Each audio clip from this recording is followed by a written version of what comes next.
মধ্যপ্রাচ্যে ইরানের সঙ্গে সংঘাতে সুবিধা করতে না পেরে একের পর এক হামলা চালাচ্ছে ইহুদিবাদী ইসরায়েল।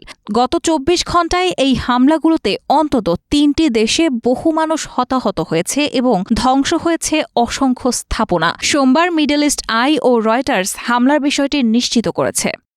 প্রতিবেদনে বলা হয়, রোববার দিবাগত গভীর রাতে ইয়েমেনের ৩টি বন্দর ও একটি বিদ্যুৎ কেন্দ্রে ভয়াবহ বিমান হামলা চালিয়েছে ইহুদিবাদী ইসরায়েল।